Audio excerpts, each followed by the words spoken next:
ontem uma medida provisória criando uma poupança para estimular o jovem a terminar o ensino médio. A gente sabe, a evasão escolar é um problema que tem mais de um motivo, mas um dos motivos é porque muitos jovens precisam escolher entre estudar e trabalhar. E toda vez que você tem que escolher entre duas coisas, que uma é urgente, em geral, a urgente prevalece entre cuidar do estudo e cuidar da subsistência da família, acaba que a evasão aparece. A Federação das Indústrias do Rio de Janeiro fez um levantamento e concluiu o seguinte: dividiu a sociedade brasileira em 5 camadas por renda. Pegou a mais baixa de renda e a mais alta de renda. Na mais baixa de renda, só 46% dos jovens terminam o ensino médio, detalhe, até os 24 anos de idade. Então, olha que loucura, menos da metade dos mais pobres terminam o ensino médio. E menos da metade dos mais pobres terminam o ensino médio até 6 anos depois, ou 7 em alguns casos, da idade padrão. 6 anos você faz um curso de medicina, pois 6 anos depois da idade em que as pessoas se formam no ensino médio, 17, 18 anos, estão terminando o ensino médio. Menos da metade, porque mais da metade não termina.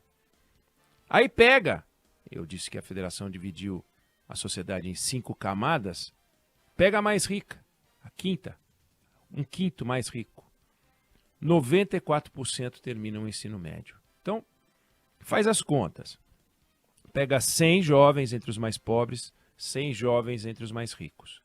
Entre os mais pobres, 54 não terminam. Entre os mais ricos, 6 não terminam. 54 num grupo, 6 no outro grupo, 9 vezes mais. Adivinha qual é a consequência disso?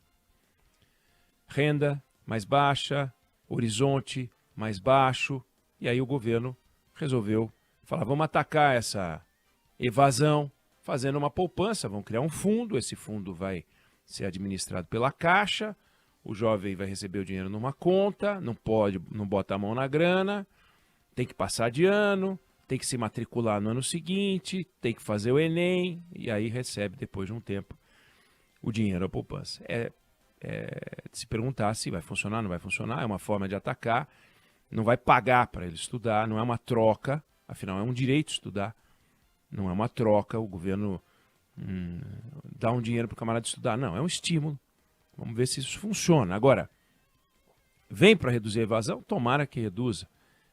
Mas vamos falar do ensino, porque o ensino é dado para quem não sai da escola, né? Os que saem da escola, é evasão escolar. Mas o ensino no Brasil tem um problema.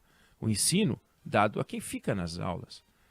Porque mesmo quem está na sala de aula, e esse é um problema, você reduz a evasão e, portanto, você vai aumentar o número de alunos em sala de aula, o que é bom, mas olha o desafio. 1 de cada 4 alunos chega ao final do ensino médio, ou seja, termina o ensino médio, sem saber, aliás, 3 de cada 4 terminam o ensino médio sem saber o mínimo exigido em língua portuguesa. 3 de cada 4. 3 de cada 4 é inacreditável. E a gente festeja, porque no caso da matemática, 8 de cada 9. 8 de cada 9 não conseguem. Só 1 em cada 9 entendem o mínimo esperado ao final do ensino médio para matemática. Com esses números, a gente vai combater a evasão e vai botar os alunos num sistema onde a gente tem muito o que fazer. Mas vamos complicar. Vamos complicar. Vamos imaginar que o aluno que tem esse grau de ensino, esse grau de apreensão de conteúdo, voltou para a escola, né? Reduzimos a evasão, mas... E esse jovem resolve fazer faculdade. Vamos fazer faculdade. 2 de cada 3 estudantes estão entrando no ensino superior fazendo faculdade no modelo ensino à distância, que a gente conhece como EAD. Então a gente teve 4,7 milhões de estudantes que entraram no ano passado na graduação, 3,1 foram para EAD.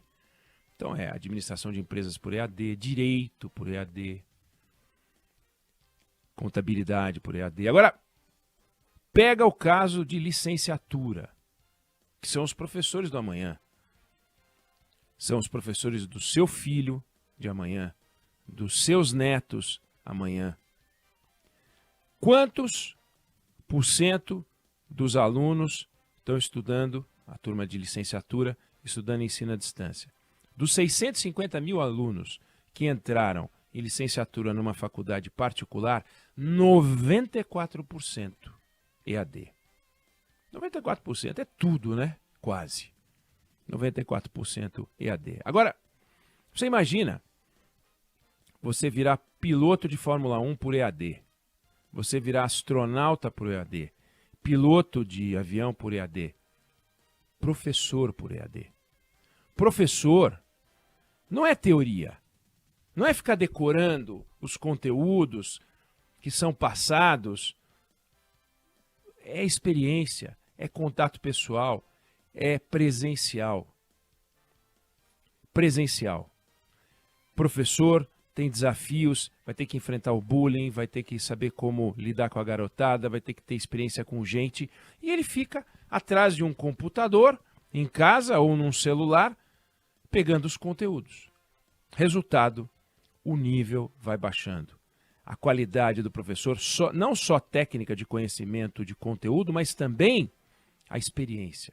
Resultado, em alguns casos, você tem concursos públicos que, para conseguir achar um professor, porque fica o prefeito sendo criticado, não contrata professor, tem um monte de vaga de professor, não preenche as vagas de professor, porque as provas para a contratação de professor muitas vezes estão num nível mais alto do que o razoável. Então tem prefeito que mandou reduzir, baixar o nível das provas, o grau de exigência das provas, para que esses estudantes que estão sendo formados por EAD possam passar, para que tenha professor para dar um ensino que vai ser ruim, e assim a gente vai perpetuando um modelo que não tem chance de dar certo, mas tem chance de ficar caro.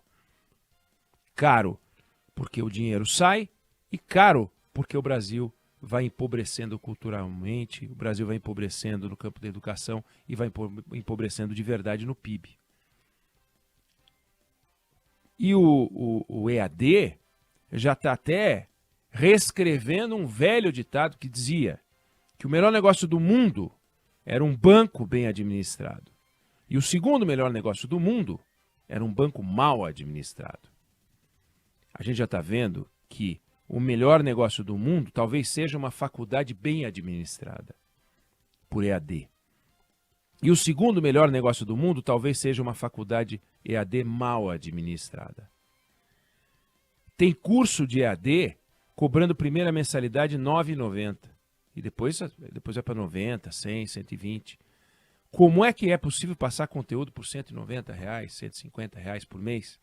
Mandando um PDF para o aluno, para o celular, para o WhatsApp dele, ou disponibilizando com login e senha, cobrando o boleto e não gastando mais nada.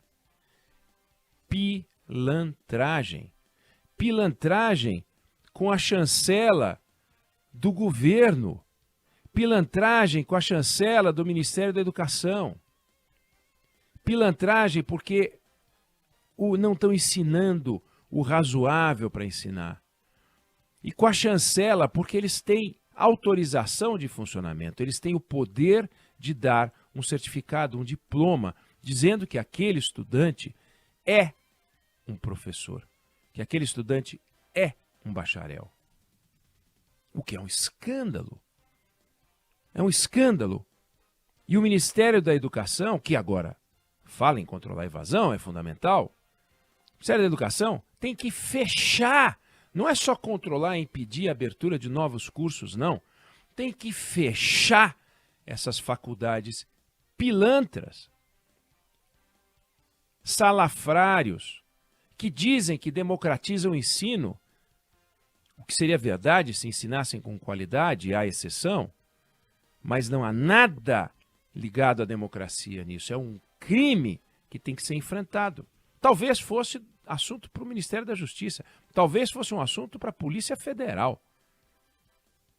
Enriquecendo grupos empresariais com a miséria educacional. Enriquecendo grupos empresariais com a miséria social e econômica da sociedade brasileira. A ilusão, vendendo para as pessoas a ideia de que elas estão se tornando professores. E na outra ponta, faltando professor. Baixando o nível do ensino. Dando uma aula pior para os nossos filhos e netos, que vão aprender menos e vão entrar numa faculdade EAD e vão ensinar ainda pior os nossos bisnetos e tataranetos. E assim, enquanto Singapura, Coreia e outros países vão avançando, a gente vai, no melhor cenário, andando de lado, mas correndo sério risco de andar para trás, que é o que está acontecendo. Então, combate à evasão, sim. Precisamos botar os alunos na sala de aula. Agora, combate à baixa qualidade é fundamental. E começa com a patifaria, que é mais fácil. É muito difícil qualificar os professores para que os alunos no ensino médio tenham o conhecimento de matemática, português e outras matérias. É difícil, dá trabalho. Aliás, diga-se, a gente quando fala em doença, normalmente a gente pensa no organismo, a gente fala em distúrbio, enfermidade. E, em geral, quando você consegue fazer o diagnóstico, o remédio é mais fácil. Em geral. Em geral. Tem muita doença que mesmo fazendo o diagnóstico você não consegue o remédio. Mas no ensino brasileiro o diagnóstico está feito há muito tempo. Pelas melhores cabeças do Brasil. Entidades privadas, entidades públicas, ONGs, alguns governantes com experiência grande. O governador do Ceará, atual ministro da Educação, tem uma experiência pessoal na educação. Então, não falta capacidade de diagnóstico. Mas a gente não está conseguindo implementar, mesmo sabendo qual é a doença. Do ensino fundamental, do ensino médio e das universidades. A gente sabe. Não é a gente sabe porque a gente é muito sabido, não.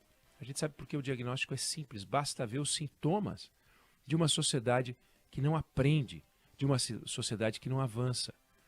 Então, numa ponta, a gente precisando loucamente de professor, na outra ponta, faltando professor de qualidade. Numa ponta, o mercado pedindo mão de obra de qualidade, na outra ponta, a qualidade não vem.